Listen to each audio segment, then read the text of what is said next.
Stockholm Secrets. Section 1, Sales Funnel Secrets. Russ Brunson just got married earlier that year, which meant he was one of the 2 married guys on the boys' state wrestling team. It was spring break, and all of their friends had jumped into their cars to make a 6-hour drive to Vegas to celebrate. But Nate and Russ Brunson were stuck at home because they had married earlier, working hard to support their jobless wrestling husbands. Russell Brunson was now a sophomore. And Brunson had been studying marketing and learning how to sell things online. But at that point, almost everything he tried had failed. He tried selling things on eBay, but he never made it enough profit to cover his shipping and listing fees. Eventually, he tried to become an affiliate selling other people's products online. Yet nothing he tried seemed to work. By the 3rd day of spring break, Nate and Russ Brunson were bored. They needed a project, something fun to do while they were waiting for their wives to get home from jobs. And that's when Nate had the idea. "Hey, Russell, do you want to try to make a potato gun?" he asked. Russ Brunson had heard of potato guns before, but he'd never actually seen one. He told Russ Brunson that you can make them by gluing PVC pipes together. When they're dry, you jam a potato down the barrel, spray hairspray into the chamber, create a little spark, and shoot them a few little 100 yards. Russ Brunson was so excited he could barely contain himself. There was only one problem. They didn't know how to make one, so they found on some website free potato gun plans. During their research, they found a bunch of interesting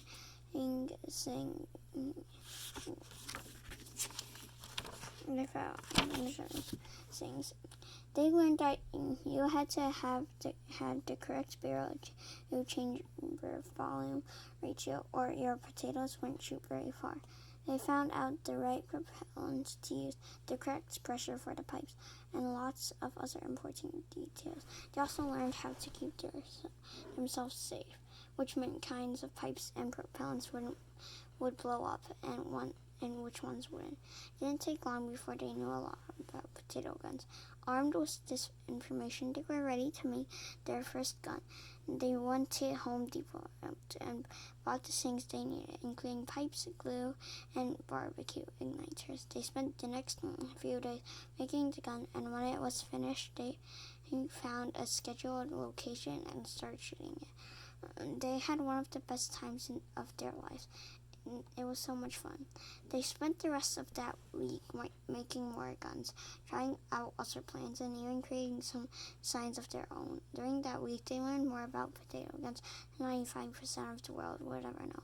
In fact, you might say they became experts. The next Monday, when school started back up again, Russ Brunson remembered sitting in class wishing he was out shooting potato guns, and then he had a flash of inspiration. Russ Brunson thought, has anyone else besides me searched for information on how to make potato gun plans? Online, you can find websites that tell you how many searches in Google are happening each month. So Brunson went to one of those websites, typed in the keyword potato gun, and found that over 18,000 people in that month had searched for the phrase potato gun. At that time, there were no products, no paid plans, no other experts out there teaching people about potato guns. There was a lot of free stuff, but nothing for sale. It occurred to Brunson that this was his chance. It was his opportunity to become an expert potato guns and to sell his advice. He figured he knew about as much as any other potato gun expert out there, so all he needed to do was create a product and sell it. He called Nate and convinced him to help Russ Brunson record a demo making potato guns. They borrowed a little video cam and drove up to Home Depot to start filming the first product. When they got there and started filming, someone asked us what they were doing. They told them they were making potato guns. And apparently Home Depot didn't want that type of ability, so they threw them out. Then they drove to another Home Depot into town. This time they went into stealth mode. Russ Benson hid the camera under his jacket, then pulled it out and started recording what they were buying as they picked up the supplies. They returned home and filmed themselves assembling the guns. They described each step as they did, sharing the secret barrel to barrel chamber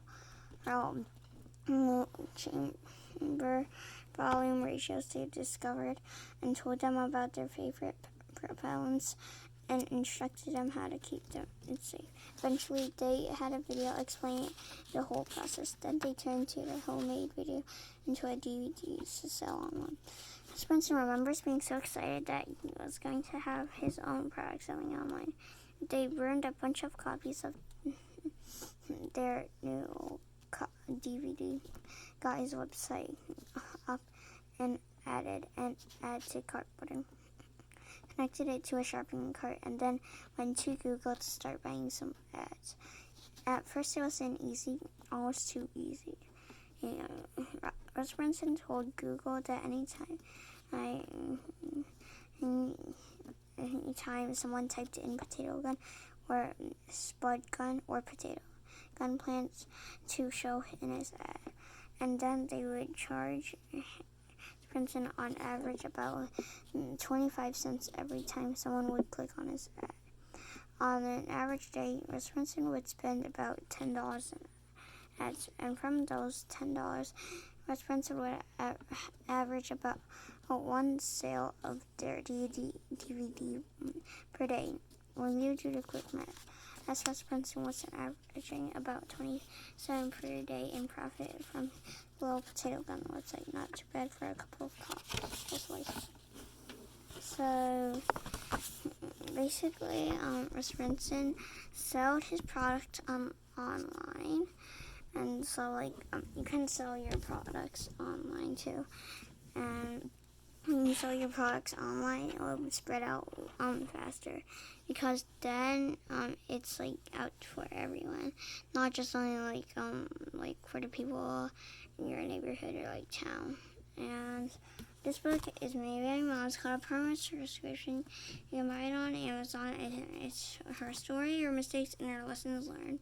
So yeah, that's it. Like and subscribe. Oh, and page 5274, C50 of her apartment. So yeah, like and subscribe. Bye.